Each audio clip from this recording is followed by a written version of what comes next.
buenas tardes. Mi nombre es Ezequiel García Gorostegui y hoy voy a estar moderando este homenaje. Les doy la bienvenida al 45º evento de nuestro ciclo de homenajes del 2021. El Club de la Libertad viene realizando homenajes una vez por semana hace ya unos años. La idea es tomar referentes del pensamiento liberal de diversas épocas y hacemos una revisión de sus ideas teniendo en cuenta su natalicio. Antes de empezar, quisiera recordarles que pueden solicitar un certificado de asistencia si lo desean. Lo deben pedir a través de las redes sociales del Club de la Libertad. Puede ser en Facebook, Instagram o Twitter. Bien. El día de hoy conversaremos sobre uno de los economistas y filósofos sociales más notables del siglo XX, Ludwig von Mises. Para ponerlos en contexto, los invito a repasar este breve legajo del que representa mejor que nadie el compromiso tenaz en condiciones personales muy difíciles con un ideario de libertad del siguiente homenajeado. Durante la crisis de la posguerra, 1920-1921, y la Gran Depresión en 1929, tuvo su auge uno de los economistas más brillantes del siglo XX, el austríaco Ludwig von Mises, filósofo, historiador y escritor liberal clásico. Alineado a las ideas de la libertad y defensa de la propiedad privada, se concibe como el antisocialista más efervesciente de la época. En un contexto mundial en el cual el comunismo había triunfado en Rusia y en gran parte de Europa. Mises advierte la necesidad de un sistema económico moderno, sobre la base de la filosofía política del laissez-faire. En ese sentido, entre sus obras más notables se destacan El socialismo, publicado en 1922, El liberalismo, en 1927, y La crítica del intervencionismo, en 1929, para dar paso luego a La acción humana, en 1949, en virtud de las cuales dejó plasmada su teoría económica, partiendo del postulado del carácter imprevisible e intrínsecamente humano de la sociedad. Se imprimen los supuestos sobre los cuales se deben explicar el sistema económico, bajo el siguiente lema: la ciencia económica se ocupa de los problemas fundamentales de la sociedad, nos concierne a cada uno y nos pertenece a todos. Mises, como líder de la escuela austríaca de pensamiento económico, al nutrirse de autores clásicos como John Locke, Adam Smith, Montesquieu, Burke y Acton, e influir en forma decisiva en figuras como Popper, Hayek, Royce, Rothbard, es una de las figuras más célebres, dignos de rendir homenaje. Bien, hecha esta pequeña introducción, paso a presentar a los oradores que van a disertar el día de hoy. César Pailacura, técnico universitario en Administración Ambiental, licenciado en Economía, máster en Ecoauditorías y Planificación Empresarial del Medio Ambiente, actualmente terminando el Master of Business Administration, comerciante, propietario de papelera Pailacura, miembro del directorio de la Cámara de Industria y Comercio del Este de Chubut, profesor universitario concursado como jefe de trabajos prácticos de investigación operativa, a cargo de la materia Enfoque de Sistemas. Dentro de la economía austríaca, trabajó en la estructura de la producción, en particular en el indicador Gross Output. Nuestra segunda disertante, Carolina González Rodríguez, abogada de la UBA, máster en Derecho Empresario en la SADE, especialista en Derecho Económico, doctoranda en la UBA, profesora de Análisis Económico y Financiero, secretaria académica de la carrera de Abogacía. Y para cerrar la disertación del día, estará Carlos Dávila Núñez, economista y magíster, docente de la Universidad Nacional de San Antonio de Abad del Cusco, director ejecutivo de la Asociación para la Educación Económica de los Andes, Cusco, Perú. Antes de iniciar, les recuerdo que cada orador tendrá 15 minutos, en los cuales podremos agregar 5 más, por si falta concluir una idea.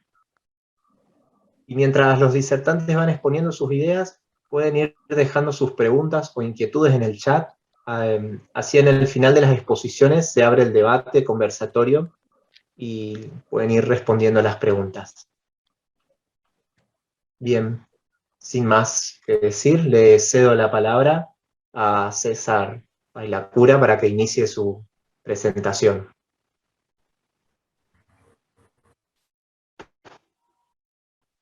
Tenés el micrófono muteado, Sí, César. ahí lo mutié. Te iba a pedir que, porque estuvimos charlando entre nosotros, si puede empezar Perfecto. Carlos, que él va a dar una introducción sobre la vida de von Mises. Así ya después estamos todos en contexto. No sé si se puede. Perfecto, entonces. Si Carlos puede empezar.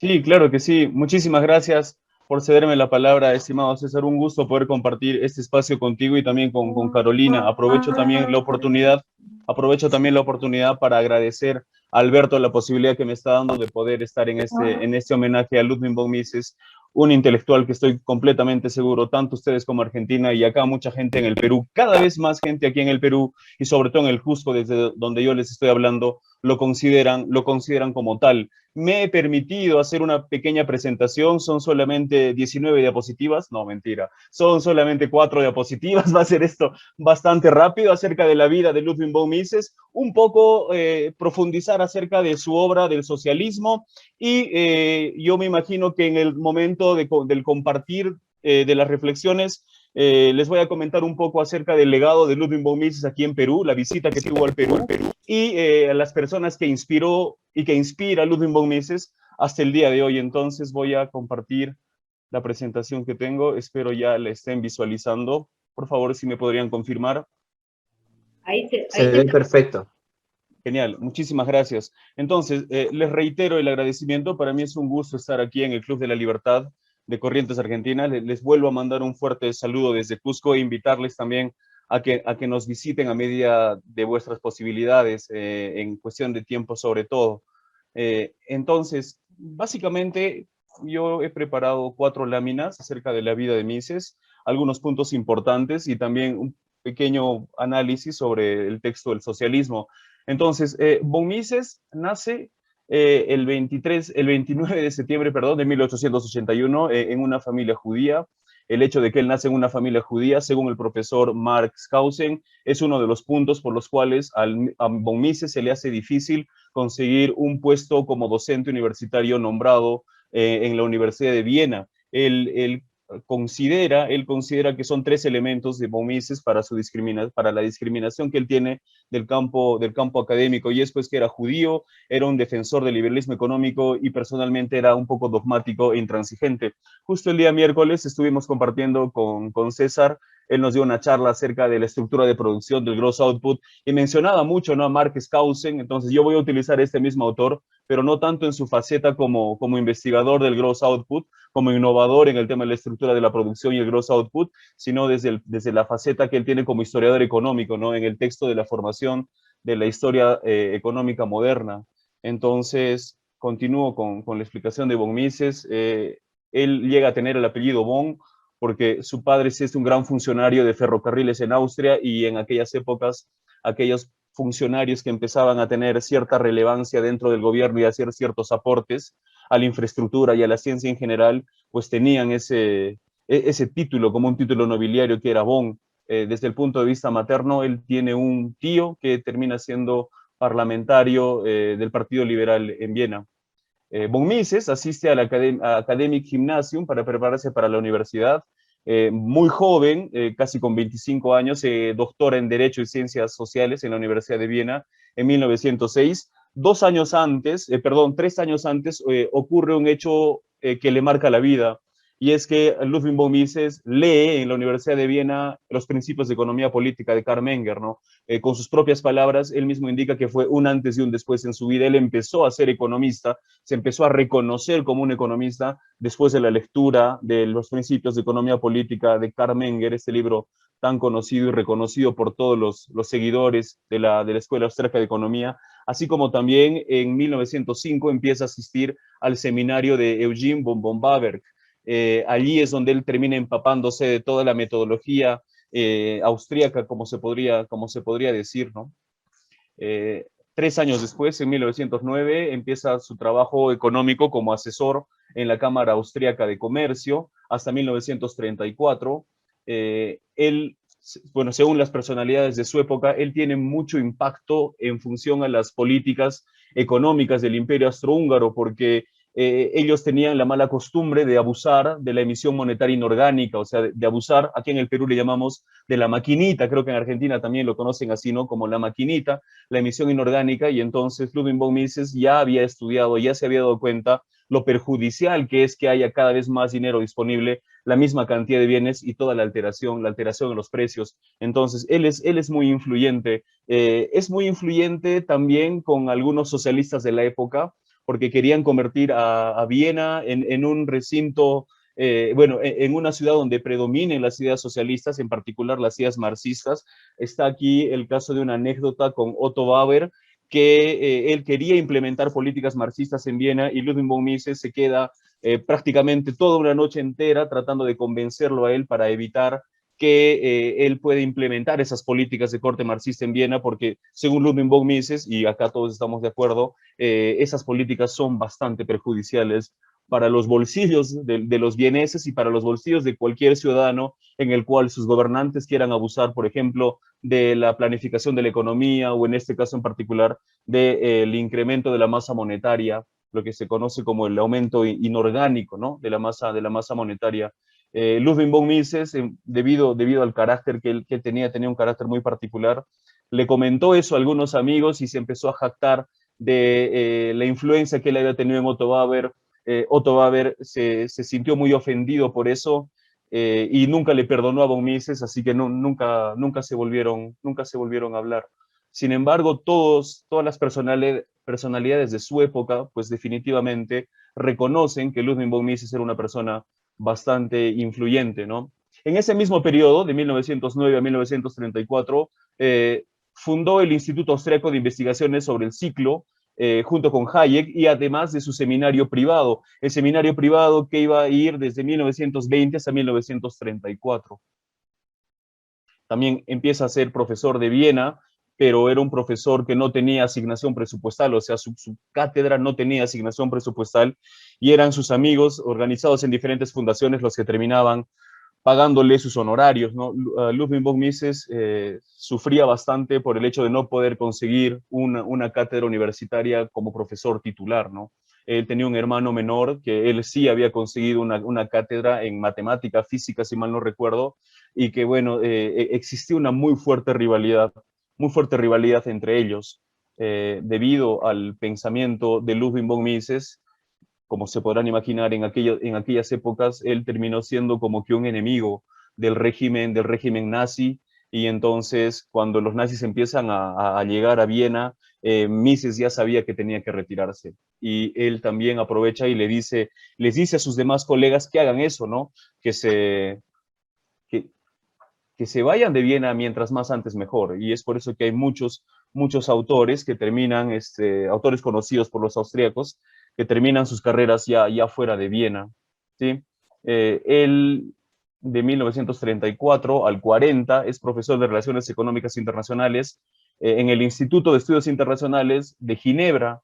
El 38, por ejemplo, él se casa recién con 57 años con Margaret Mises, con el tiempo se iba a llamar así, y ella también tiene, él escribe la introducción o el prólogo, el prefacio, si mal no recuerdo, de la autobiografía de Mises, ¿no? Que la pueden encontrar también en Unión Editorial. Mises siempre fue una persona muy solitaria, él vivió mucho tiempo con su madre, es por eso que se casa casi llegando a los 60 años. Él tiene que salir de Suiza, o sea, él tiene que salir de Europa, llega a los Estados Unidos.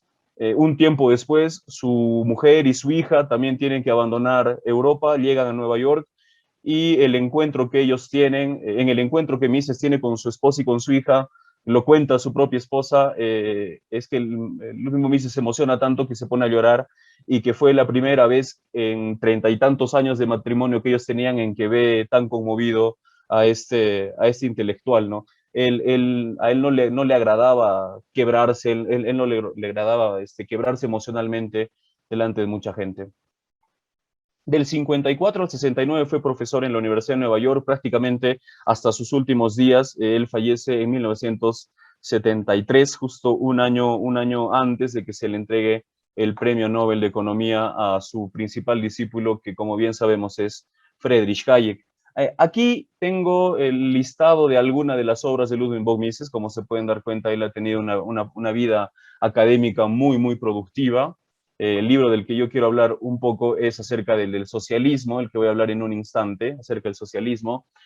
Sin embargo, hay un gran libro que es un tratado de economía y que todos los economistas que simpatizamos con la escuela austríaca definitivamente lo tenemos como un libro, de referencia, ¿no? Y es la acción humana, y en el capítulo que el profesor Skousen le dedica a Ludwig von Mises, él comenta una anécdota, sobre todo en la segunda en la segunda edición revisada del libro de 1963, casi 10 años después de la publicación del primer volumen por Yale University Press. Dice, acordó hacer una edición revisada del libro, pero cuando apareció un año después, en 1964, aquello era una verdadera pesadilla de errores tipográficos. Alguien en Yale había intentado sabotear la edición del libro, y en el pie de página, ahí comenta y dice, a modo de ejemplo, podemos decir que en la página 322 se habían omitido 4 líneas, la página 468 faltaba entera, la 469 estaba duplicada, y página tras página algunos párrafos parecían con caracteres tipográficos diferentes. O sea, le sabotearon la segunda impresión de la acción humana Ludwig von Mises, y eso, sumado a alguna de sus otras frustraciones, llamémosle así, hacía que Mises sea un tipo bastante, muy poco optimista, ¿no? Muy poco optimista. Quizás algunos hacen la comparación con Hayek, ¿no? Comparado con Hayek, definitivamente Ludwig von Mises es muy pesimista. Aquí en letras rojas les estoy copiando algunas de las palabras de Henry Hazlitt, y él comenta en el cumpleaños de Mises, ¿no? Los 92 años de su vida han sido extraordinariamente fecundos. Cuando la American Economic Association concedió a Ludwig von Mises el Distinguished Fellow Award, lo presentó como un autor de 19 libros, considerando solo las primeras ediciones, ¿no? Pero su biografía comprende 46 libros y se calculan las reediciones revisadas y las traducciones a diversas lenguas. En los años 30 más recientes de su vida, se le han concedido muchas condecoraciones, pero todas juntas apenas corresponden a lo que creó. Es por eso que Mark Skousen, y lo voy a mostrar más adelante, consideraba a Mises como que un economista olvidado. Dentro de los grandes textos que tiene Ludwig von Mises, les había dicho desde un inicio que voy a concentrarme un poquito nada más en el tema del cálculo económico. Y entonces, después de la experiencia que Ludwig von Mises tiene en la Primera Guerra Mundial, él se da cuenta cuán ineficiente, cuán corrupto y cuán derrochador terminan siendo todos los estados en general, ¿no? Y es por eso que él va deduciendo poco a poco y llega a las siguientes conclusiones.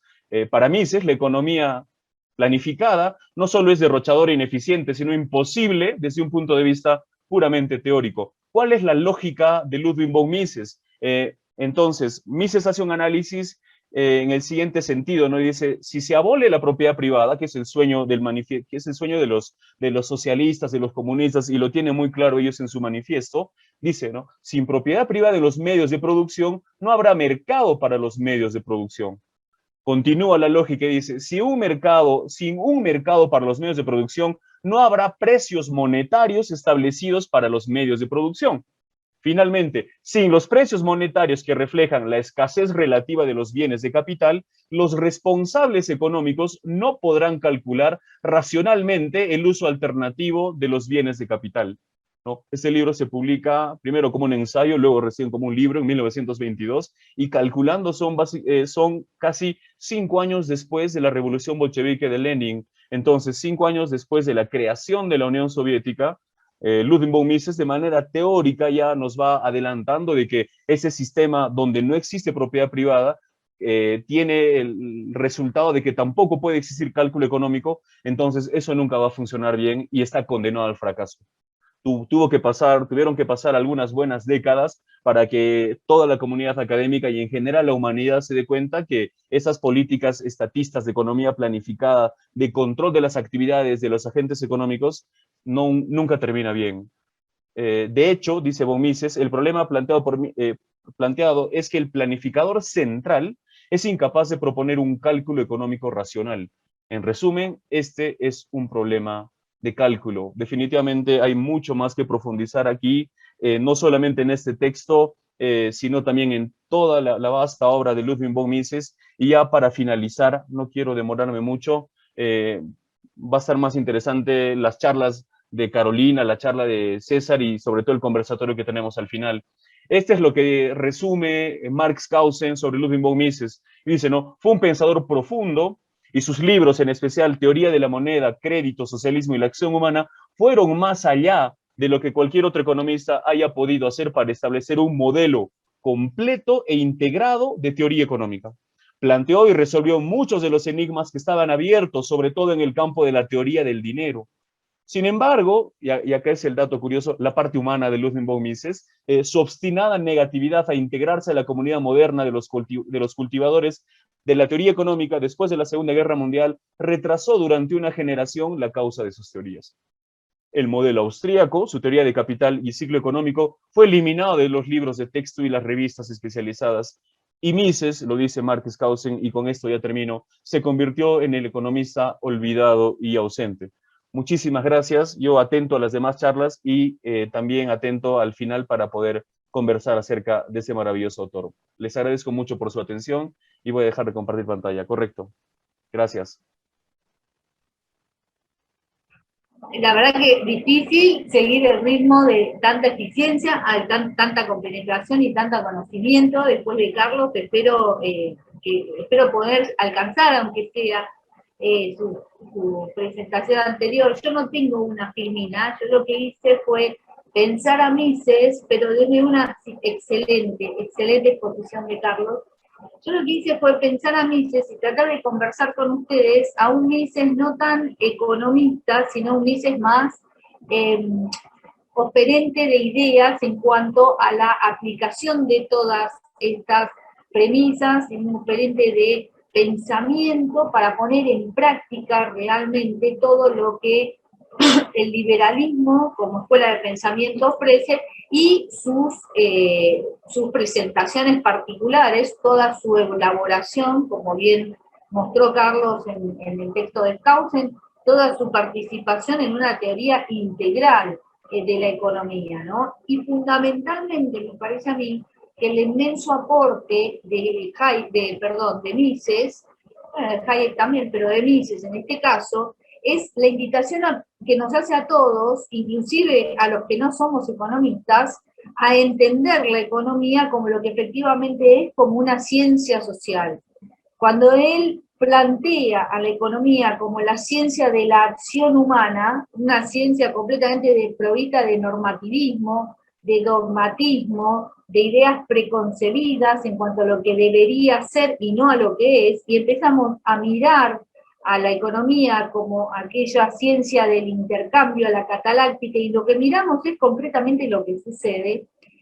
Mises, tal vez obviamente que sin plantearlo o sin querer, lo que hace es facilitar la comprensión del problema económico a una inmensa cantidad de personas, entre las que por supuesto me incluyo, que no hemos tenido la formación académica o la formación pedagógica de la economía tal como la enseña la economía neoclásica o la economía mainstream, para la que si no aprendés matemática y si no podés hacer una modelización de la conducta humana, obviamente ese saber, esa ciencia te está completamente vedada. El aporte de Mises a partir de la acción humana, pero no es de lo que quería hablar de este libro que él tiene, que es el liberalismo, no sé si se ven, no se ven, bueno, no importa. El libro del liberalismo está con Unión Editorial, está editado en Unión Editorial, pero lo más importante me parece a mí, si yo tuviera que elegir uno de los grandes aportes de Mises, para mí sería fundamentalmente el Tratado de Economía, la acción humana que nos permite a todos entender economía. entender economía en el cabal sentido del problema económico, en el cabal sentido de la escasez, y cómo, por supuesto, después con todo el resto de su obra lo sigue explicando, y parte de eso es lo que me gustaría conversar con ustedes hoy, cómo la escasez puede y debe y se logra únicamente superar a través de la propiedad privada, del respeto a la propiedad privada por las consecuencias que tiene la propiedad privada, no solo en términos económicos, que es lo que permite finalmente el libre intercambio. Y el intercambio, en definitiva, no es otra cosa que la asignación de recursos escasos en atención a las preferencias particulares, a las preferencias subjetivas de cada uno de nosotros. Máxima exposición de la libertad individual, hacer con mis recursos lo que yo considero y producir de acuerdo a lo que yo considero que el mercado demanda, y hacerme, por supuesto, responsable de esas decisiones anticipadamente ignoradas, ¿verdad? O sea, cuyo resultado no conocemos de manera anticipada.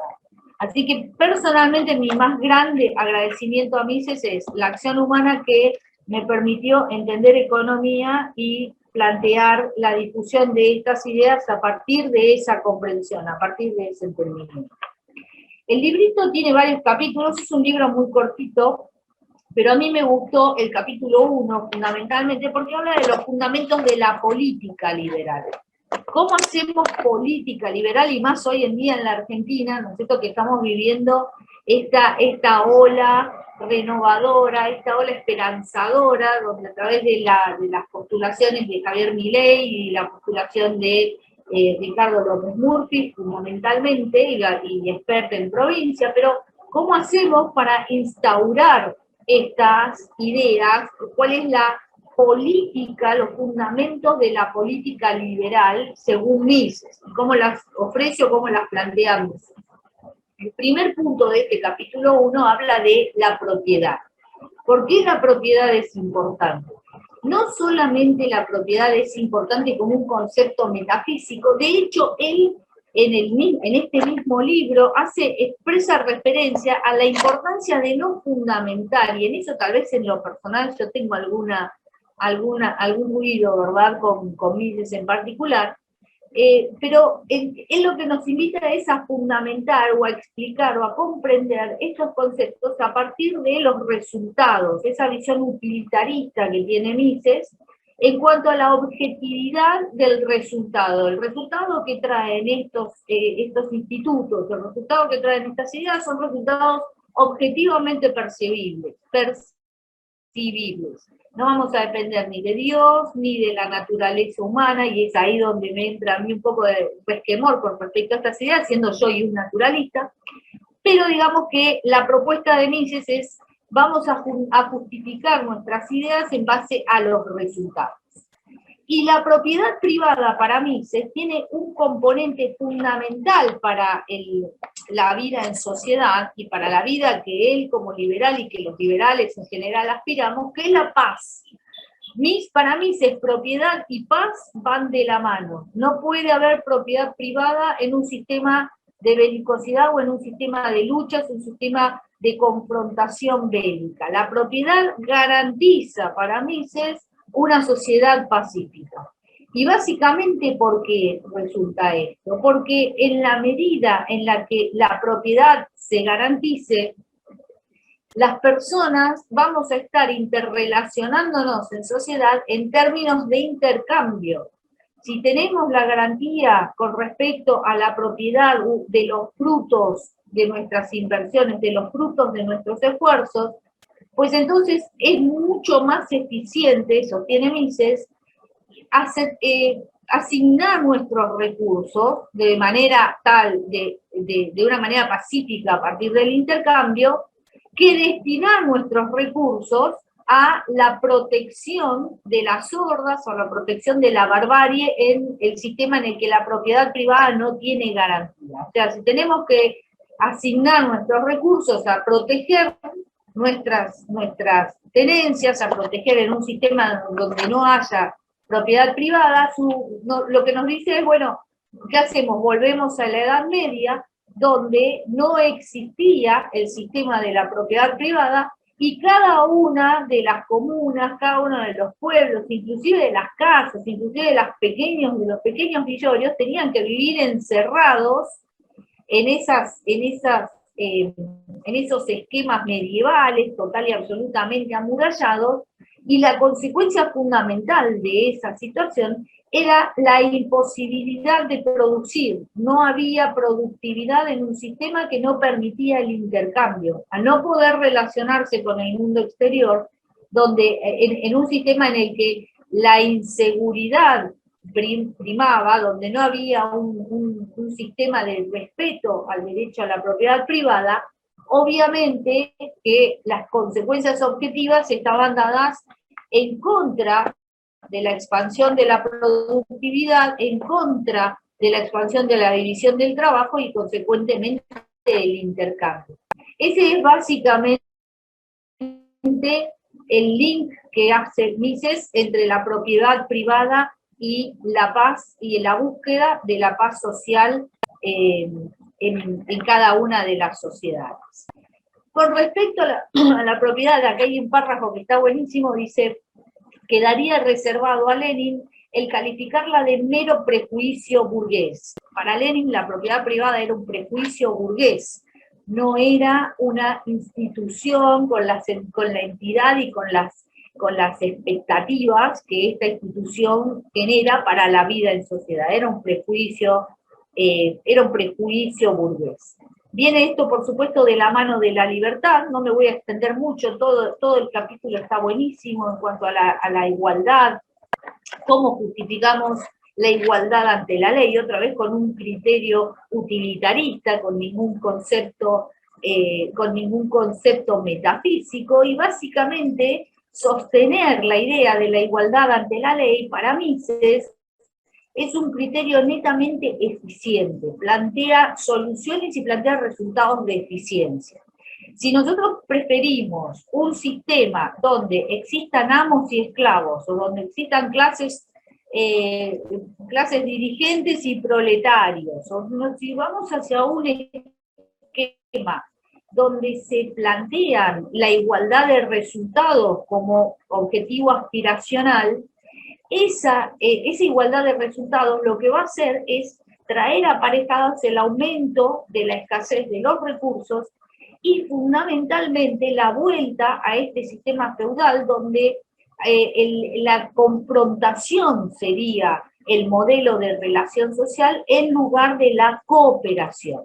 Dado que quienes hoy en día son las clases dominantes o las clases superiores estarían permanentemente en ascuas, en tanto las clases dirigidas o las clases inferiores en cualquier momento podrían rebelarse frente a esta situación y convertirse esas clases dirigidas en clases dirigentes y viceversa. Es decir, que el objetivo de la igualdad ante la ley no es ningún otro que favorecer de vuelta la pacificación y fundamentalmente generar los incentivos a favor del aumento de la productividad. En un sistema de esclavitud, los esclavos tienen mucho menos incentivos para producir, a sabiendas que independientemente de su producción, las circunstancias y la situación en la que se encontraba no iban a variar. En cambio, en un sistema de libertad, los incentivos están dados a favor de la mejora en las condiciones de vida de las personas, en tanto y en cuanto las personas aspiramos, y esto es como un axioma a priorístico de los que manejan la escuela austríaca, pero lo que hacemos los seres humanos es aspirar el paso de una situación a otra más satisfactoria. Eso se va a lograr en la medida en la que el sistema permita la libertad individual, permita la igualdad ante la ley y permita el respeto irrestricto a los derechos de propiedad privada. Sigue el artículo, yo al que le interese, yo creo que lo tengo en PDF, ahora lo tengo en papel, pero el que quiera me lo pide y le mando el PDF de este librito fabuloso, donde Mises habla con respecto a la aplicación práctica o cómo llevar adelante la aplicación práctica de las ideas más troncales de la Escuela Austríaca de Economía. No llego a Carlos, perdónenme, o sea, me pusiste una vara muy alta, Carlos, pero bueno, hasta acá llego. No sé si querés seguir vos, César. Bueno, Sí, continúa. muchas gracias, Carolina, por tu disertación. Antes de continuar con César, les recuerdo que pueden ir escribiendo sus preguntas en el chat y las iremos leyendo en ese orden. O si no, al final de la disertación pueden levantar la manito y le vamos cediendo la palabra para que hagan sus preguntas. Bien, dicho esto, le pasamos la palabra. Hola. Perdón, discúlpame que te interrumpa y discúlpenme todos, porque te acabo de ver, Ezequiel, y me acordé de algo. Cuando me presentaste como secretaria académica, pero yo le avisé a Alberto que ese cargo ya no lo tengo hace varios años. Varios años no, desde el año pasado ya no tengo ese cargo. Así que borra eso entonces. Bueno, Está bienvenida a la aclaración. Gracias. Le cedemos la palabra entonces a César Palacura para que cierre el homenaje. Adelante, César. Bien, bueno, muchas gracias también por invitarme. Muy buenas las dos presentaciones, Carlos y Carolina, la verdad que, y me hiciste acordar, yo el primer libro que leí de von Mises fue Liberalismo, hace muchos años, y la verdad es que y ni siquiera sabía lo que era liberalismo en ese momento, eran libros que agarraba y que me ponía a leer, pero estaba, me trajiste recuerdos lindos. Hay cosas acá que por ahí uno lo deja como pasar, y son relevantes, me parece, para también entender de quién estamos hablando, y estuvo muy buena la presentación de Carlos, y tal vez queda como que von Mises, ahí vi una pregunta que después seguramente la vamos a charlar, queda como que fue un autor teórico, porque de verdad fue teórico y muy profundo, y a mi juicio, y creo que al de la mayoría, fue uno de los que rescató del olvido a la escuela austríaca, a pesar de que Clausen dice que fue el economista olvidado en su momento, pero él rescató la escuela austríaca de economía y sobre todo por haber huido de Europa a Estados Unidos. Una de las cosas que uno tiene que tener presente es que toda su producción, como dijo Carlos al principio, él no consiguió puestos académicos importantes, salvo en un corto periodo en Viena y tal vez al final de su vida, que fue siempre muy productiva hasta los 90 años, él estuvo trabajando full time en la Cámara de Comercio de Viena. O sea, él no era una persona que solamente se dedicaba a esbozar teorías económicas sin estar pisando la realidad. Por eso había una pregunta que decía, bueno, si se aplicó en algún lado de él. Era un economista teórico y era un economista profundamente de coyuntura. En su momento, como asesor full time de la Cámara de Comercio, él tenía que entender lo que estaba pasando, tenía que desarrollar indicadores, tenía que explicar lo que iba a pasar en la economía, las potenciales amenazas, los problemas, la mejor forma de desarrollar, y como dijo que Otto von Bauer lo convenció de no ir por el camino del comunismo en su momento. Así que no es solamente un economista teórico, sino que era eminentemente práctico y muy conocedor. Incluso fue con Hayek, después de desarrollar él y en conjunto después con Hayek, mejorar la teoría austríaca de los ciclos económicos, fue uno de los que invitó y que fortaleció la posición de estudiar potencialmente en los años 20 la crisis que íbamos a tener mundialmente en los años 30. Si ustedes supieran eso, también dice, bueno, ¿cómo pudo anticiparlo? Bueno, por estas teorías que él manejaba. Ahora, hay muchos aportes que nosotros tenemos que reconocer, y de hecho los reconocemos, ¿no? El análisis que hiciste vos de la imposibilidad del socialismo, que se basa en la imposibilidad del cálculo económico por parte de una entidad centralizada, la teoría del crédito, del dinero, de los ciclos económicos, la teoría de la función empresarial, que esto es algo que nosotros ya estamos rescatando, ¿no? Que es el núcleo, que era lo que decía Carolina, de la acción humana en el campo empresarial, es el empresario tomando decisiones, es el que hace las proyecciones económicas. No son, que esto también tiene que ver con el tema que yo quería tocar, y bueno, me desvié por esto que me pareció súper interesante por lo que ustedes dos plantearon. y la metodología priorístico-deductiva también es un aporte de von Mises a la teoría económica. Ahora, el punto final que yo quiero traer como homenaje es la teoría económica como procesos dinámicos. Y esto, por ahí uno, bueno, hasta que esto lo entendemos todos, o sea, todos llegamos a comprender intuitivamente que la actividad humana es una cosa dinámica y que está continuamente cambiando. O sea, uno en su vida hace transacciones económicas o hace interacción con otras personas, que sería toda la parte esta de la cataláctica que decía Carolina, y no son estables, son situaciones donde uno va pensando, ¿qué voy a hacer mañana? A alguien se le ocurrió inventar algo nuevo, otra persona decidió cambiar su proveedor, su insumo, mejoró su tecnología, otro decidió empezar a ahorrar, y todo eso está pasando en la economía, que son procesos dinámicos. Y esto lo tenemos claro hasta que algunos nos hacemos economistas. Cuando nos metemos en la universidad, nuestra cabeza todavía, nuestros formadores universitarios, no solamente en Argentina, sino en grandes universidades, están macheadas con la idea de copiar a la ciencia madre, digamos, de las ciencias naturales, que es la física. Entonces, los que son economistas, los que están estudiando economía, tenemos un defecto muy importante, que la lectura de Mises y el estudio tal vez de la acción humana nos puede sacar de eso, que es que nuestros conceptos son de punto de equilibrio en punto de equilibrio. Ustedes fíjense, y esto yo estoy seguro de que todos los aquí presentes lo conocen, saben lo que son las curvas de oferta y demanda, pero son curvas que nosotros las tenemos que entender como de una manera indicativa, como una especie de lenguaje y un gráfico. Ahora, el problema que pasa es que empezamos a avanzar en la profundidad del conocimiento económico y modelizamos demasiado, tal vez en exceso, y algunos llegan a pensar que nosotros podemos predecir con exactitud. Ustedes van a ver un montón de programas, ahora no tanto en Argentina, pero un montón de programas donde los economistas tratan de predecirte el precio del dólar, o el precio del petróleo, el precio de algún activo, el precio de un bien. Lo único que podemos decir los economistas es cuál es la tendencia que puede llegar a tener.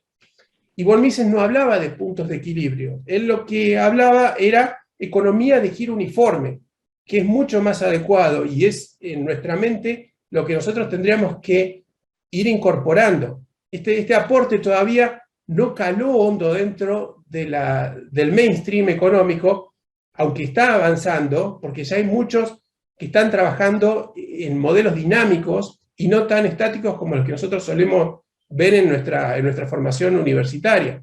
Es decir, nosotros vamos de punto de equilibrio en punto de equilibrio. Y las teorías económicas suponen que la economía siempre llega al punto de equilibrio, ese ideal teórico, que en realidad von Mises diría, esto es imposible. Ustedes pueden pensar que en la economía de giro uniforme, es decir, vamos a hacer algo simple, la gente está comprando y vendiendo continuamente, pero vos en algún momento dejaste de comprar el bien que se estaba produciendo, o en algún momento hubo escasez, o en algún momento salió un competidor nuevo. Entonces todo esto hace que ese precio y esas cantidades de equilibrio, en este caso tan simple como es la curva de oferta y demanda y los precios donde se limpian en el mercado, no se pueda mantener. Pero incluso más allá, nosotros tenemos una teoría que es la de preferencia revelada, que si yo digo, por ejemplo, si una persona, Juan, prefiere A a B y prefiere B a C, yo sé, por efecto transitivo, que va a preferir A a C. Ahora, von Mises, ¿qué diría? Pará, pero ¿de qué estás hablando? Y de un ceteris paribus, como decimos los economistas, gigantesco. O sea, la persona se congeló en ese momento y dejó de pensar, dejó de actuar, dejaron de pasar cosas. Entonces sí, yo sé que si prefiere el bien A al B y el B al C, va a preferir el A al C. Pero lo que yo no puedo estar seguro es que esa persona cambió de opinión al otro día, porque alguien lo convenció, alguien le dijo algo. Y todo esto está vinculado. Primero que nosotros tenemos que, en una de las preguntas que tuvimos la otra vez, era en qué se diferencia el modelo que nosotros solemos trabajar en la escuela austríaca con los modelos de insumo-producto, y que el modelo de insumo-producto va de equilibrio en equilibrio. Entonces, cuando uno toca algo, el equilibrio llega en el momento.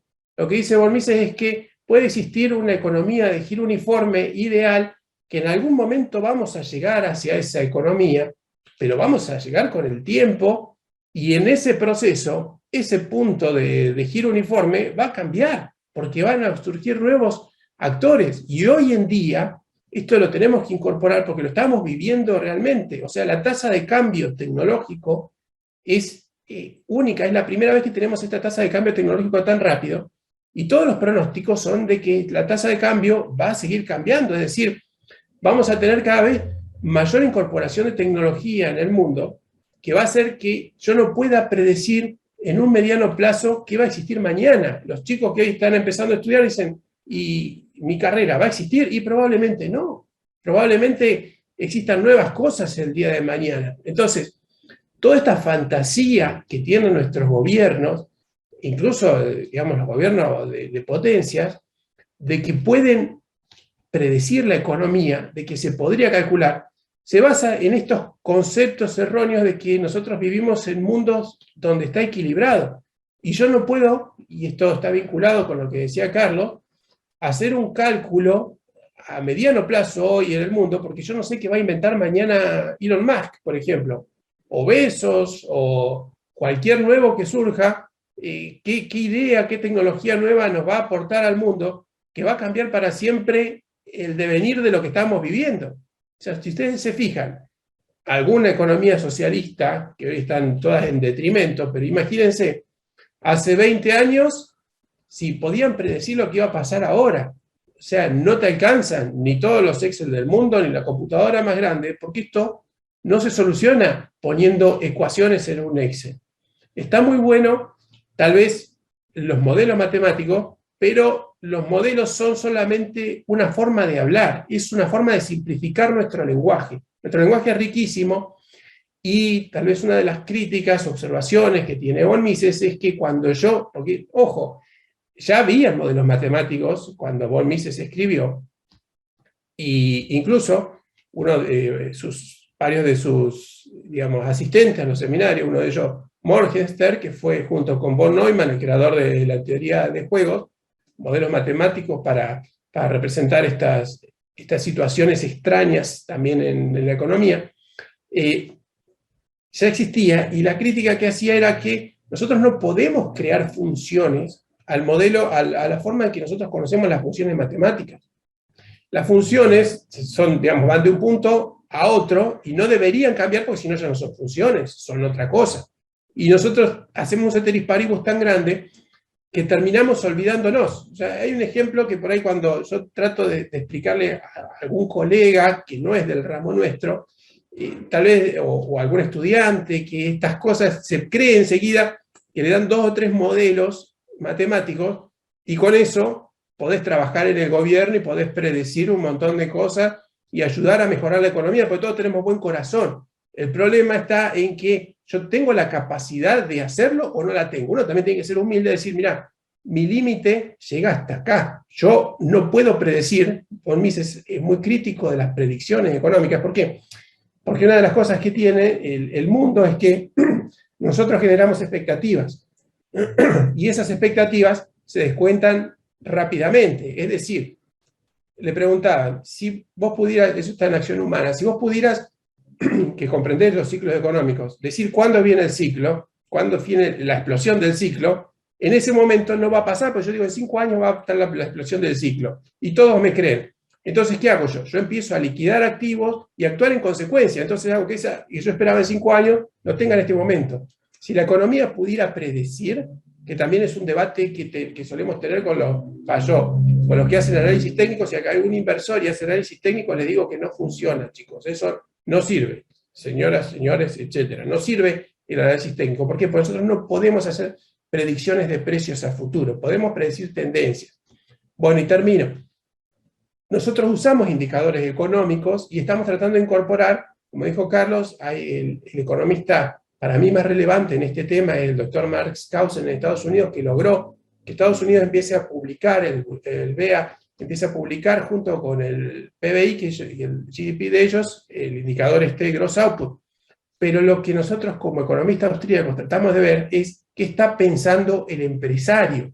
Es decir, este indicador a nosotros nos muestra, a grosso modo, lo que piensan los dirigentes de las empresas o los que están planificando que va a pasar dentro de un tiempo, y son sus propios cálculos que nosotros tratamos de mirar. Nosotros como economistas no tenemos esa capacidad de predecir el futuro. Así que bueno, cerramos con esto. Nosotros no tenemos ni siquiera el punto de equilibrio, no lo podemos conocer. Si lo pudiéramos conocer, es un punto de equilibrio muy dinámico. Si en un punto a alguien llega a conocer todo lo que está pensando la gente, no podemos llegar a saber lo que a una cabeza se le va a ocurrir para inventar el día de mañana. Entonces nos va a arruinar todo el cálculo económico. Entonces, empecemos a ser más humildes también los economistas y decir, mira, hasta un punto yo te puedo decir, pero hay muchas cosas de las cuales yo no tengo acceso. Y si nosotros fuéramos más humildes, también podríamos tratar de inducir, si en algún momento tenemos algún cargo importante dentro del gobierno, tratar de inducir esa humildad a los políticos, que por lo general no la tienen y piensan que escribiendo o siendo, digamos, una forma positivista, todo lo que yo escribo va a pasar. Eso no es así. Así que bueno, acá. Y con eso concluyo. 15 minutos. Muchísimas gracias, César, por tu disertación. Concluidas las 3 respuestas, antes de empezar les recuerdo que pueden escribir sus preguntas por el chat, pueden levantar la manito y yo les voy a ir cediendo el turno por orden. Les recomiendo que escriban en el chat quiero hablar, aunque sea, para avisarme, porque son varias personas y no los tengo a todos en pantalla, entonces no me los quiero saltear a ninguno. Antes de empezar, hago una mención. Vi por el chat personas que están pidiendo el link que recomendó Carolina. También vi que Carolina puso su contacto en Twitter, así que los que están pidiendo, los que estén interesados, lo pueden poner ahí. Repito por si acaso su Twitter, @CGRLAW. Law, en abogado en inglés, sería el final. Bueno, hecho esto, comenzamos con la primera pregunta, que es de Marcela Carranza, que le preguntó a Carlos Dávila, y lo hago extensivo al resto de los presentadores, que dice: ¿hay un país donde se haya aplicado los principios puros de Mises? ¿Cuáles países y en qué años? Carlos, si querés comenzar a responder. Claro que sí, muchísimas gracias por esa pregunta, súper interesante. La charla de Carolina y la charla de César también siempre se aprende mucho de ellos. Yo creo que así como bien lo está explicando, como dice la pregunta, que si se han aplicado las políticas de Mises de una manera muy pura y de una manera impoluta, bueno, no, y es muy poco probable que ocurra eso en función de algún autor, ¿no? Siempre hay bastantes cambios y interpretaciones de las políticas. A mí lo que se me viene a la mente no es tanto un lugar donde se han implementado las políticas de Mises, sino, por ejemplo, el impacto que tuvo von Bauer como ministro de Hacienda en el Imperio Austrohúngaro, ¿no? Tratando de mantener siempre el equilibrio fiscal. Y cuando a él se le complicó el tema de que el emperador quería seguir haciendo grandes obras y despilfarrar dinero, ya contravenía con sus principios y él prefirió renunciar, ¿no? Por ahí, quizás, si me permiten cambiarle un poco la pregunta, en función a en qué lugares se aplicó de una manera pura los principios de von Mises, permítame cambiarle la pregunta hacia qué lugares en América Latina Ludwig von Mises visitó y el impacto que tuvo, ¿no? Él tuvo algunas visitas, por ejemplo, a México, el 42 del siglo pasado, fue invitado por Luis Montes de Oca, y él también dio una charla en el Banco Central de México, y también para muchos empresarios. Una visita a Argentina, que creo que tiene un libro, ¿no? Que es Economía Política, Política Económica, sí. Exacto, Política Económica, sí. Si mal no recuerdo, excelente. A Ludwig von Mises lo invita Alberto Venegas Lynch, el 59, y aquí esas dos referencias se encuentran en muchas citas de bastantes libros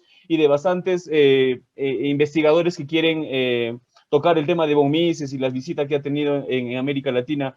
Sin embargo, a mí particularmente me corresponde, como peruano que soy, también comentarles que Ludwig von Mises llega al Perú en 1950 por invitación de Pedro Beltrán.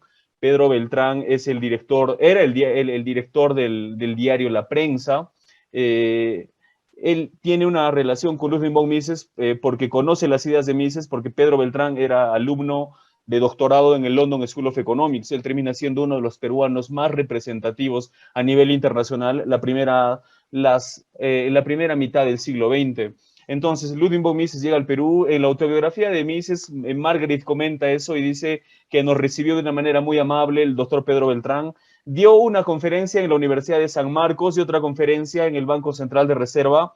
Yo hablaba hace poco con el doctor Enrique Gersi, definitivamente muy conocido por muchos de ustedes, y él es muy amigo del presidente actual del Banco Central de Reserva, y él le pidió en algún momento si se encontraba algunas actas o algún, bueno, básicamente actas o alguna reseña de la visita de von Mises al Perú, y no, se han perdido en el tiempo. Lo que sí tenemos un mayor registro en el Perú es la visita que tiene Hayek, el 87, lo trae el Instituto Libertad y Democracia, que está encabezado hasta el día de hoy por Hernando de Soto. La influencia que tiene Ludwig von Mises en Perú también es bastante grande.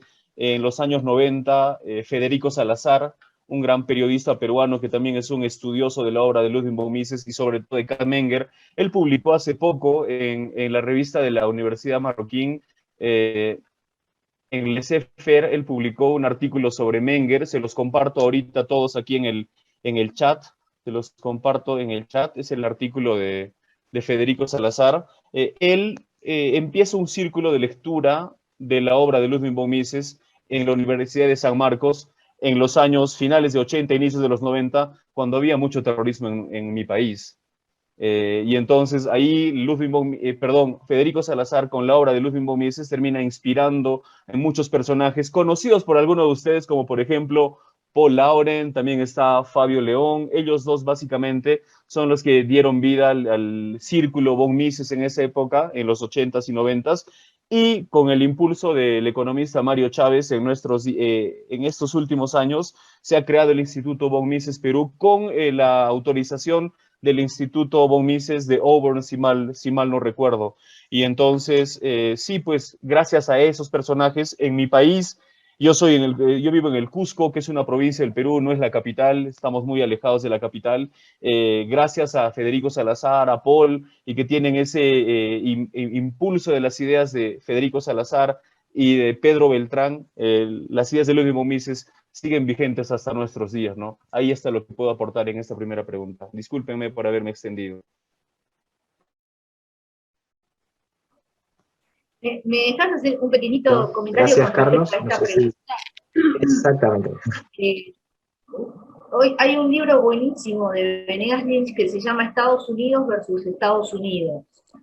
Ahí en ese libro lo que él sostiene básicamente es que estas ideas, si encontraron un lugar en el mundo donde el experimento social se llevó a cabo y resultó exitoso con estas ideas, fue en el Estados Unidos original desde el momento de la sanción de la Constitución hasta aproximadamente los años 30, con todo lo que fue el New Deal y toda la recomposición normativa a partir de la crisis de los años 30. Personalmente, por haber leído a Venegas Lynch en Estados Unidos versus Estados Unidos, si yo tuviera que contestar, te diría, sí, hubo un lugar que se llama Estados Unidos, pero no el que vamos ahora de vacaciones a Miami, sino el Estados Unidos que es producto directo de la creación de los Founding Fathers americanos y toda la implementación y la evolución institucional, porque el éxito de ese experimento radica precisamente en la evolución institucional. ¿Cómo se pudo sostener Estados Unidos los primeros 100, 150 años hasta la Guerra Civil y sortear la Guerra Civil, sortear el problema de la secesión, mantenerse avanzando en la productividad, en el desarrollo, en la innovación, lo que decías vos, César, la ciencia, la tecnología, hasta por supuesto que llegó el New Deal, y ahí es cuando empezó el declive y la decadencia de los Estados Unidos. Pero esa es mi opinión personal, ¿no? En un lugar donde se implantaron estas ideas puede llegar a ser eso. Me parece, no sé. Bien, gracias, Carolina. Agrego, disculpen también que todos... Sí, te agrego, César, una pregunta más, así te engancho engancho tu respuesta a esta pregunta con una más. Que preguntan acá en el chat, siendo que sus aportes se daban desde la cancha, ¿por qué era parte de la Cámara de Comercio Vienesa? Me recuerda a cierto exponente. ¿Cuál o cuáles son las mayores implicancias prácticas de von Mises en todas sus ideas? Entonces, César, si querés responder la pregunta anterior junto con esta. Sí, bueno, sí, creo que se refiere a mí, a Andrés, porque yo estoy en la Cámara de Comercio hace muchos años, y bueno, también es uno de los consuelos que von Mises haya estado. Por supuesto no llego ni siquiera a la suela de los zapatos de von Mises, pero es lindo poder participar también de la realidad económica de nuestro lugar, ¿no? Bueno, no, lo que quería agregar es que tal vez uno cuando estudia, si vos estudias la acción humana o estudias modelos económicos, lo que los autores están planteando es cómo funcionarían las cosas. Estamos haciendo un estudio teórico y una modelización teórica de algo ideal, porque acuérdense también la metodología de von Mises, que es a priorístico-deductiva. O sea, él empieza con unos axiomas y empieza a deducir el funcionamiento de la economía, cómo podría funcionar bien y cómo podría funcionar mal. Ahora, el que nosotros tengamos ese modelo acá, no quiere decir que ese modelo alguna vez se haya aplicado totalmente en alguna parte del mundo. ¿Para qué nos sirven estos modelos a nosotros? Y, por ejemplo, para saber qué tan lejos o tan cerca están las teorías o las aplicaciones que se están haciendo en este momento, como decía Carolina. Es más, el Estados Unidos de Carolina es previo a la acción humana es de 1949, y el Estados Unidos de Carolina es previo al 30, o sea que no hubo una conexión como para decir, bueno, se lo copió. Pero ¿qué dice von Mises? Estoy explicando cómo podría funcionar mejor una sociedad, y la respuesta final de von Mises, y que era su leitmotiv, era lo que lo inspiraba, porque uno dice que lo que lo movía tanto, es la búsqueda de la libertad. ¿Y por qué? Pero no la libertad por la libertad como algo abstracto. La libertad porque es algo que a nosotros nos va a llevar a una situación mucho mejor de vida. Ahora, la otra pregunta, perdón, es ¿cuáles son las mayores implicancias prácticas de von Mises de todas sus ideas? Mira, la verdad es que tengo que ser humilde, como dije al principio. Von Mises escribió estos libros que citó Carlos, pero también escribió más de 200 papers en su vida, 200 artículos en su vida, algunos que se encontraron hace poco, así que de todas sus ideas, la verdad es que no sé cuál pudo haber sido. Lo que yo enuncié tal vez en su momento, que fueron seminales en el desarrollo de la teoría económica, como por ejemplo la teoría del crédito y los ciclos económicos, que, mira, y la del socialismo, la imposibilidad de cálculo en el socialismo, que es de 1922, y el artículo es previo, 5 años antes. Recién estaba surgiendo la Unión Soviética como una potencia mundial. O sea, ¿qué es lo que la visión de Mises en ese momento? Decir, bueno, no va a funcionar el socialismo, y contra cielo y tierra, porque ustedes imagínense que tenías un mundo que se estaba inclinando hacia el socialismo de una manera muy fuerte, y otra parte del mundo, digamos el mundo libre, o más libre, o menos socialista, entre comillas, que también estaba tratando de fomentar una preponderancia del Estado para poder protegerse de ese totalitarismo que estaba surgiendo. Entonces, si ustedes no lo vivieron, seguramente la mayoría, los que somos mayores sí, hubo todos estos años de Guerra Fría hasta que cayó el muro de Berlín, en donde durante mucho tiempo, estamos hablando de 1922, y te estoy hablando de cuándo cayó el muro de Berlín, 89. No sabíamos si el experimento comunista o socialista iba a ser exitoso e iba a lograr vencer a la primer potencia mundial, que era Estados Unidos. Y en 1922, von Mises dijo, esto es una imposibilidad teórica y no va a funcionar.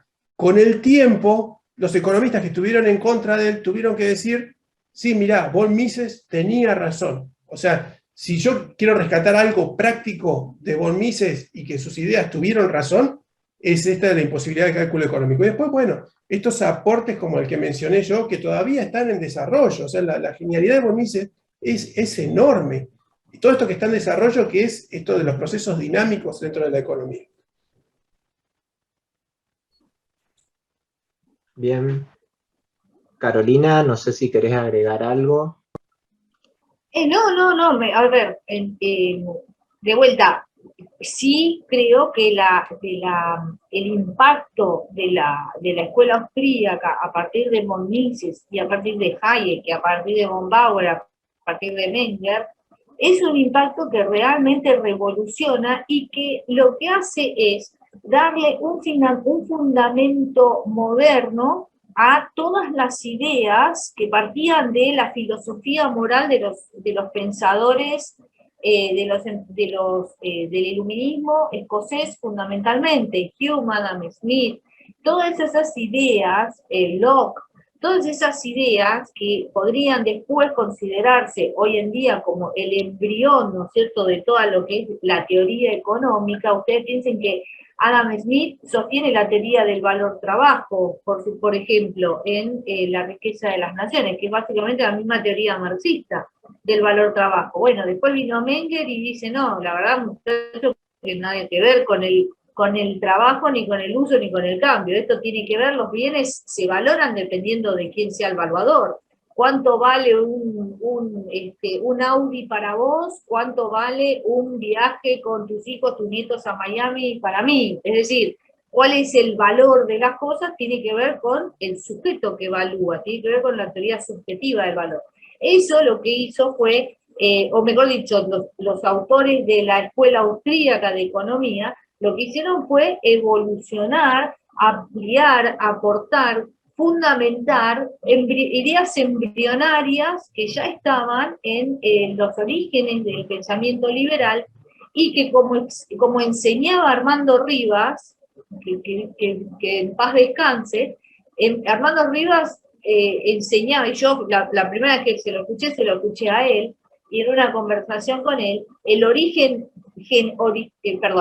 el punto de partida original inclusive es la Revolución Gloriosa de 1688 en Inglaterra, donde por primera vez los individuos empiezan a plantearse su superioridad ontológica por frente a la figura del rey, y es cuando tiene lugar el principal, o mejor dicho, el embrionario estadio del individualismo, que es la fundamentación de las ideas liberales.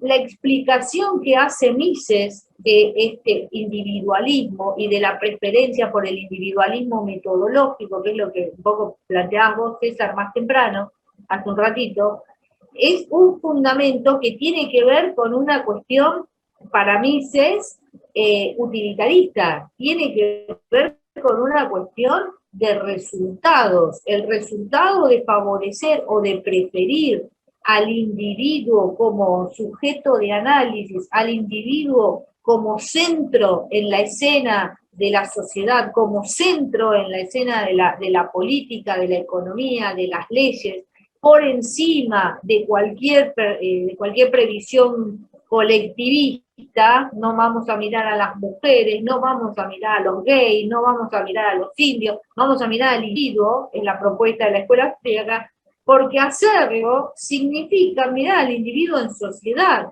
Y es lo que dice un poco acá en el libro Liberalismo. No estamos mirando al individuo porque somos asquerosamente egoístas y no nos importa absolutamente nada. Precisamente, dice Mises, precisamente porque somos dependientes del otro, porque una vez que vivimos en sociedad no podemos autosustentarnos porque vamos a vivir una vida miserable si vamos a elegir la autosustentabilidad, o como decía Ferrer, el vivir con lo nuestro. Si vamos a elegir eso, estamos condenados a la expansión de la escasez, al aumento de la escasez.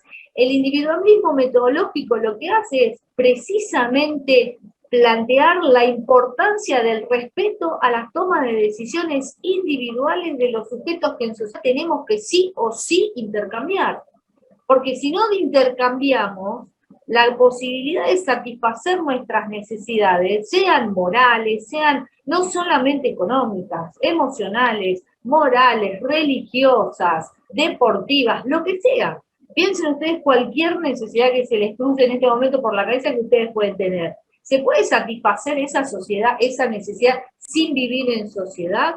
No. O sea, si te la querés satisfacer, vas a demorar 50 años. Si yo me quiero hacer este arito que tengo puesto, podemos estar hasta dentro de 5 años, que yo voy a estar con la inutilidad que tengo para hacer cosas manuales, no lo voy a lograr nunca.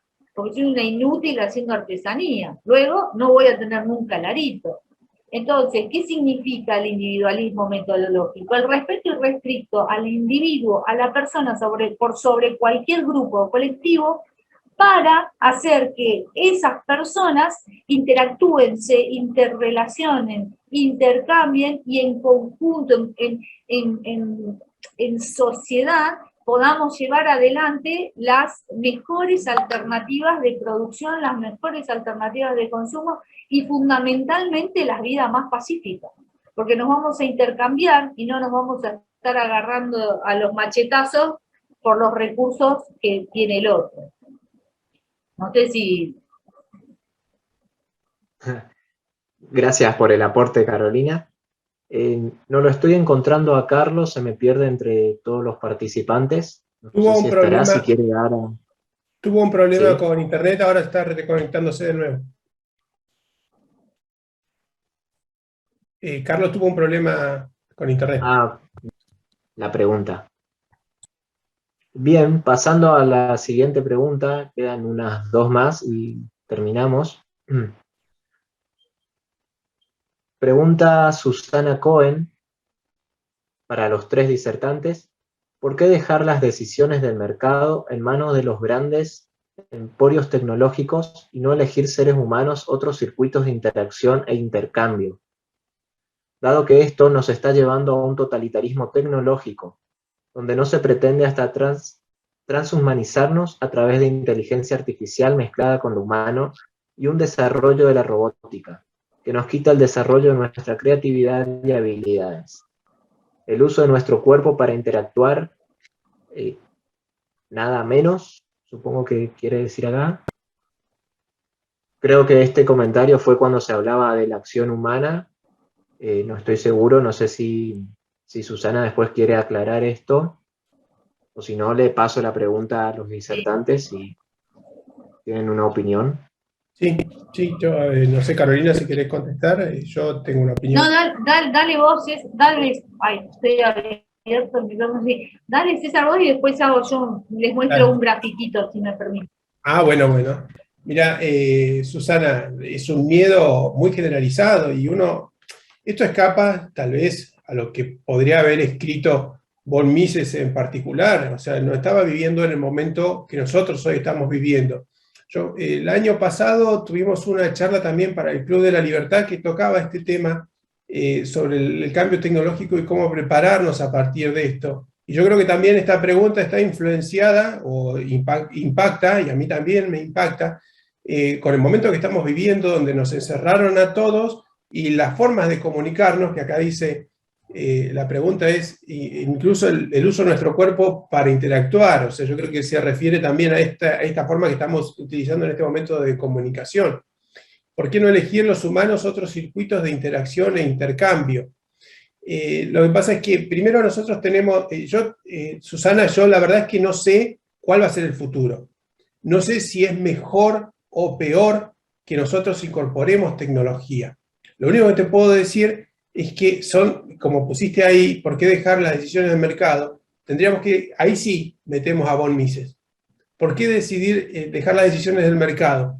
El mercado no es otra cosa que las personas interactuando, es decir, vos, yo, cualquiera que va y que intercambia con otro, eso forma el mercado, no es un lugar específico, no es la bolsa, no es el supermercado, no es el shopping, es la interacción entre las personas que deciden qué comprar y qué no comprar, qué comerciar, qué ofrecer, y el mercado demandará, que serían otros individuos, si comprarlo o no.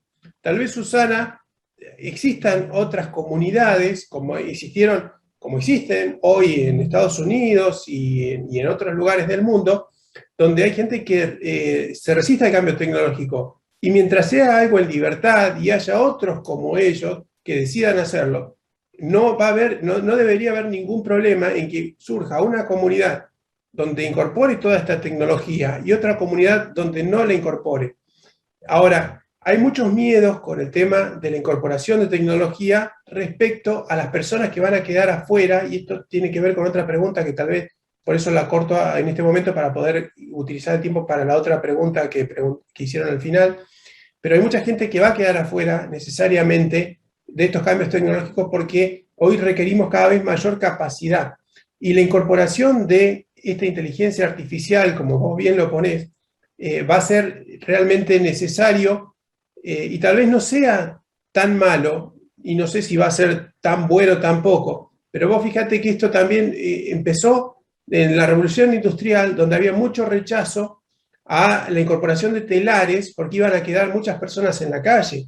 Ahora, ¿qué sucedió realmente? La incorporación de tecnología, en lugar de dejar muchos trabajadores en la calle, incorporó muchísima más gente. Creo que se multiplicó, ahí está en el libro de Hasdy, creo que leí el dato, pero creo que se multiplicó en más de 1000% la cantidad de personas trabajando en los telares, gracias a la incorporación de tecnología. O sea, la tecnología no hace que nosotros tengamos menos trabajo, hace que nosotros incorporemos mayor calidad de vida.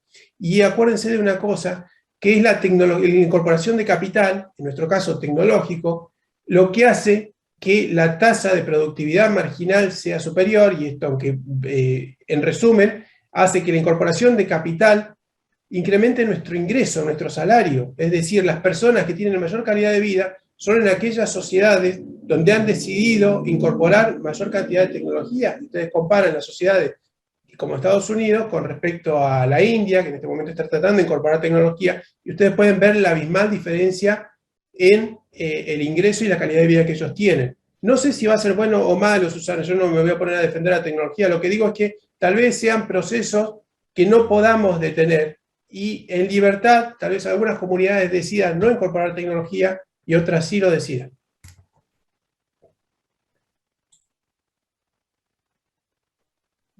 Bien, Carolina, Susana, ¿vos levantaste querías la aportar mano. algo más?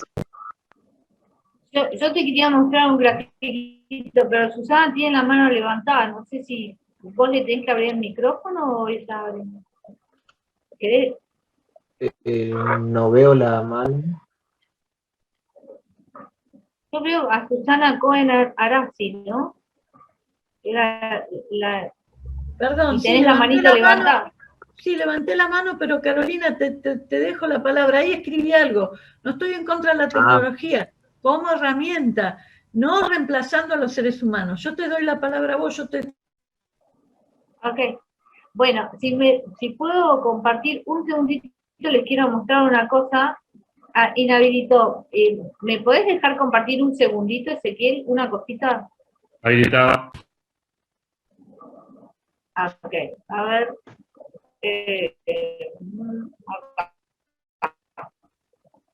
Compartir.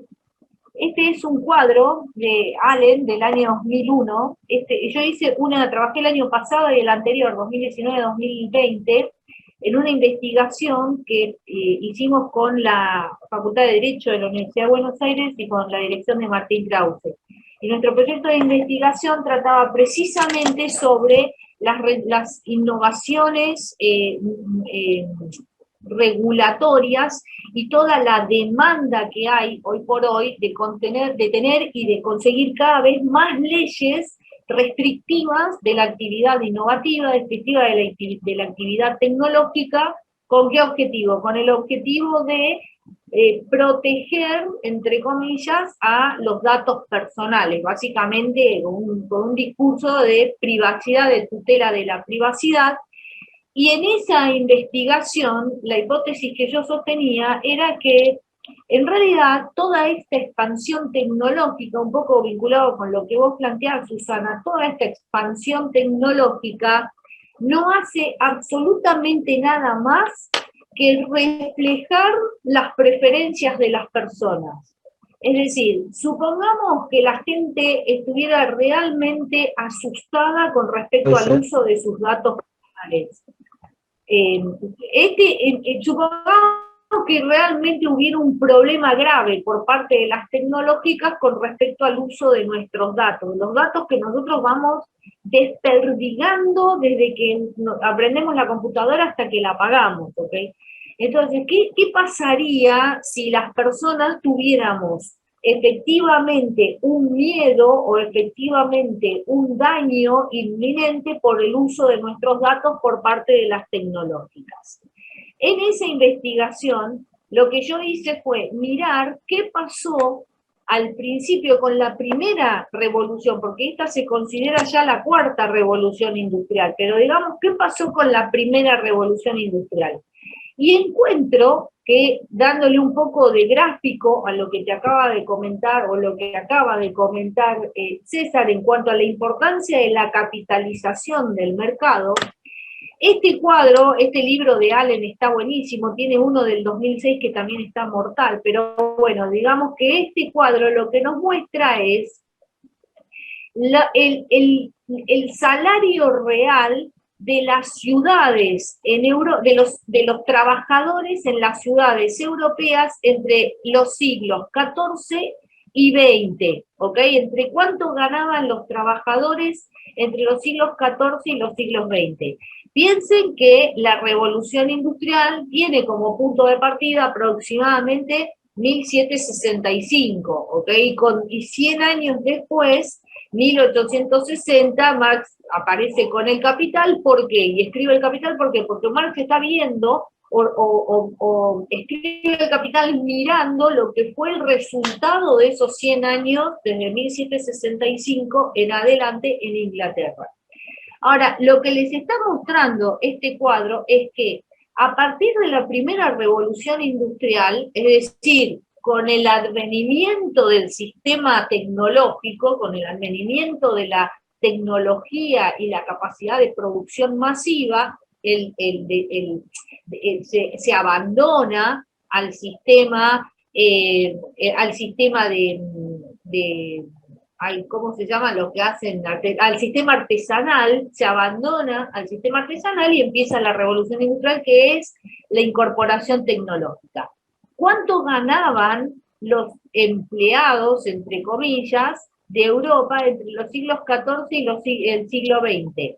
Más o menos, entre 1300 y 1750, 65 empieza más o menos la revolución industrial, más o menos todos los países, mejor dicho, bueno, Londres, los Países Bajos, Alemania, España, París, Italia, o sea, mezcla ciudades con países, ¿verdad?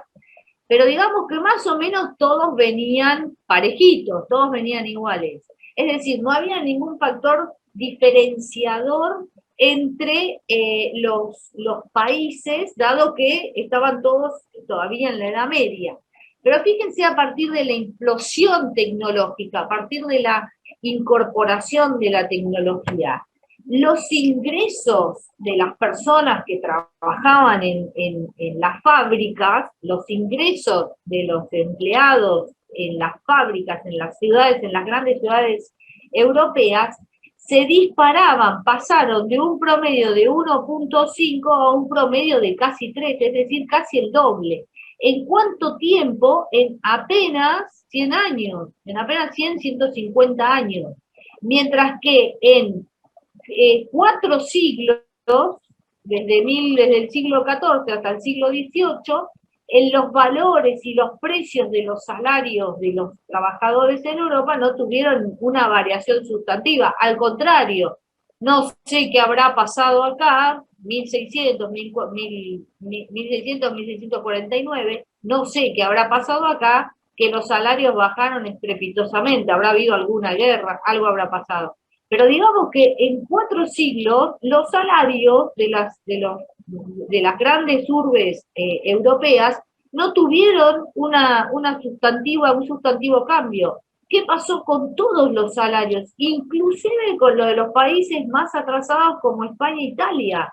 Aún estos países, a partir de el coletazo que recibieron desde Inglaterra con la Revolución Industrial, aún estos países más atrasados también vieron y también fueron beneficiados por estas... ay, se me cortó la computadora, me quiero mover. A ver, ahí está. A ver si se me escucha. También fueron beneficiados, ¿verdad? No sabía si se me escuchaba, por eso puse de vuelta. Por este impacto de la tecnología y de la capacidad, del aumento de la capitalización de mercado de estas sociedades a partir de la productividad. Ya con relación a la tecnología actual, este otro cuadrito, no sé si se está viendo, pero este otro cuadrito lo que te muestra es la cantidad de usuarios por país entre 1990 y 2017. Obviamente que los Estados Unidos no se ve hacen punta. Cuadro. ¿Por qué? Porque los Estados Unidos... ¿No se ve? Oh, el perdón. Segundo cuadro no perdón. está en pantalla. El segundo no se ve. A ver, ahora. Perdón, porque pensé que se compartía. ¿Ahí se ve? Sí, ahora sí. Ok. Ok, entonces, esto ya te está mostrando la tecnología más actual, ¿verdad? Del impacto de Internet, porque todo lo que estamos viendo hoy en día tiene una escalada, digamos, así muy marcada a partir de los años 70 con la irrupción de Internet. Y acá lo mismo, o sea, vos fíjate cómo inclusive países, mirá Brasil y mirá Argentina. Mirá dónde estamos nosotros, mirá dónde está Brasil. Obviamente que tiene que ver también la cantidad de población, tiene que ver también el tipo de mercado, ¿no es cierto?, que vos, con el que vos estás midiendo. Y obviamente que Brasil somos 5 gatos, perdón, que en Argentina somos 5 gatos locos y que Brasil tiene 400 millones de personas, no sé cuántas tiene ahora. Pero digamos, todo este impacto de la tecnología genera una mejora, genera una demanda que aún en países como Argentina, fíjate Australia, Canadá, países mucho más avanzados que nosotros, y sin embargo la evolución en el uso de Internet no se parece, no se aleja tanto de lo que es la evolución en Argentina. O sea, yo quería mostrarles esto como un reflejo un poquito más gráfico, ¿no es cierto?, de lo que venimos hablando, y de la importancia que tiene la innovación y la tecnología para el desarrollo de la sociedad. Pero según la investigación que hicimos el año pasado, que terminamos el año pasado, definitivamente este crecimiento se da, ¿por qué? Porque hay una demanda permanente de esta tecnología, hay una demanda constante de la población. La tecnología lo que hace es satisfacer necesidades de una manera ultra eficiente y a un costo prácticamente cero. Porque si vos tenés tanto miedo de que las grandes tecnológicas, no te digo vos, Susana, digo, si uno tiene tanto miedo de que las grandes tecnológicas te roben los datos, ¿qué es lo primero que vas a hacer? Dejar de usar productos tecnológicos. Y sin embargo, la cantidad de aplicaciones disponibles para teléfonos celulares ya está en aproximadamente los 4 billones entre iPhone, Android y no sé qué otro era el sistema chino. ¿Okay? Apple, Android, los chinos y no sé qué, casi 4.000 millones de aplicaciones disponibles. ¿Eso por qué es? Porque la gente tiene una demanda, que básicamente lo que plantea Hayek, lo que plantea Mises, lo que plantea la escuela austríaca. En la medida en la que la producción responda sin un intervencionismo dirigiendo qué vamos a producir y qué vamos a dejar de producir, qué vamos a consumir y dejar de consumir, lo que va a ir sucediendo es que los recursos van a ir asignándose a quienes más lo valoran. Y entonces, ¿qué hacen los productores de grandes tecnologías? Le dan a la gente lo que la gente pide. Le dan a la gente lo que la gente quiere. Porque en el momento en que las grandes tecnológicas empiecen a afectar, empiecen a descuidar los datos de cada uno de nosotros que usamos Internet, en ese momento las grandes quiebran, porque ya nadie las va a usar. Perdón que me recontra fui de mambo con esto, pero me entusiasma mucho el tema de la tecnología, perdone.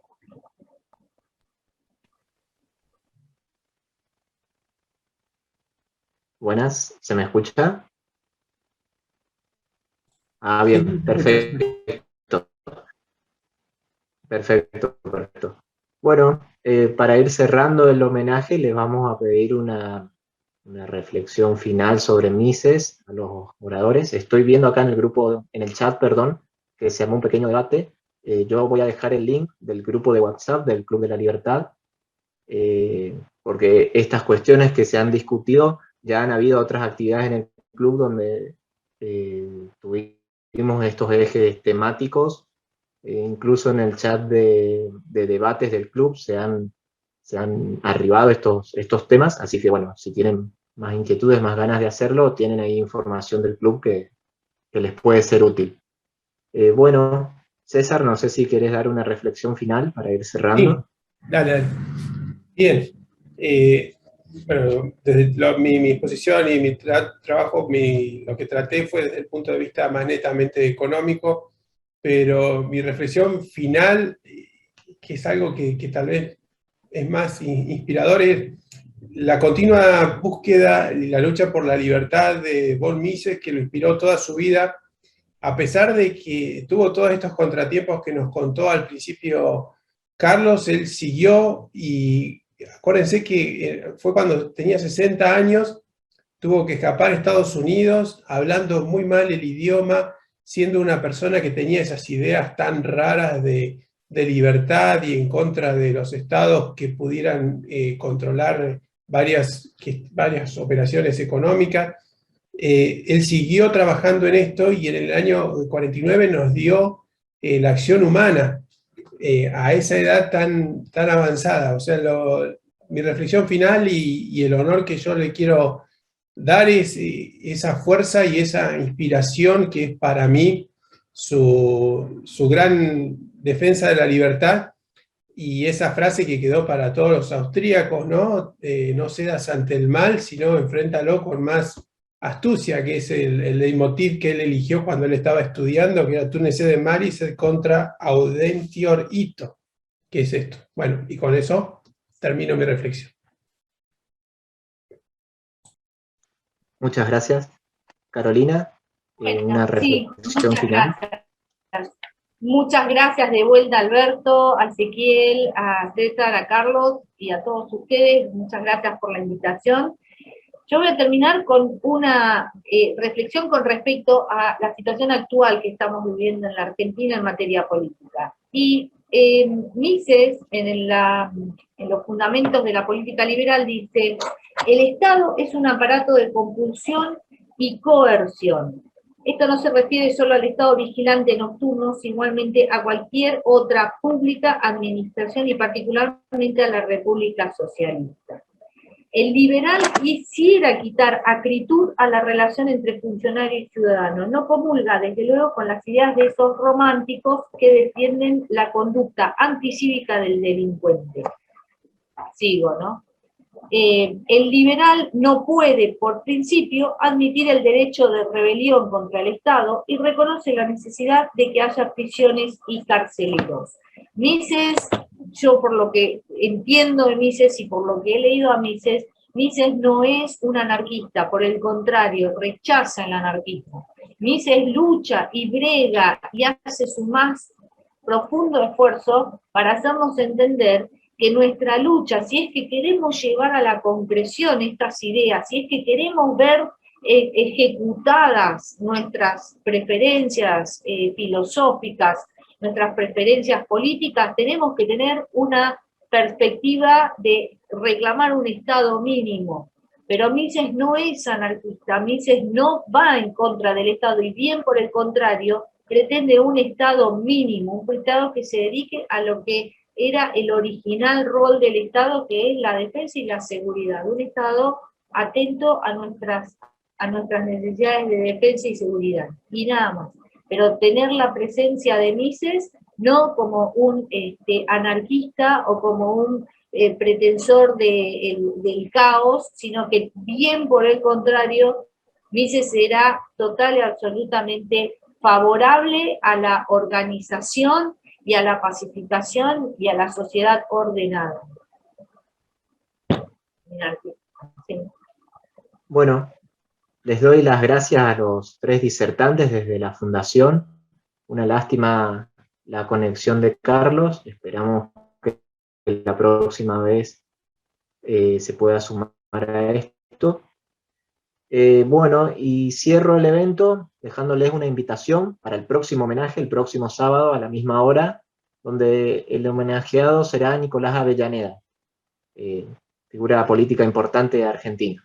Así que muchísimas gracias a los participantes de nuevo, a los disertantes, y nos vemos el próximo sábado. Hasta luego.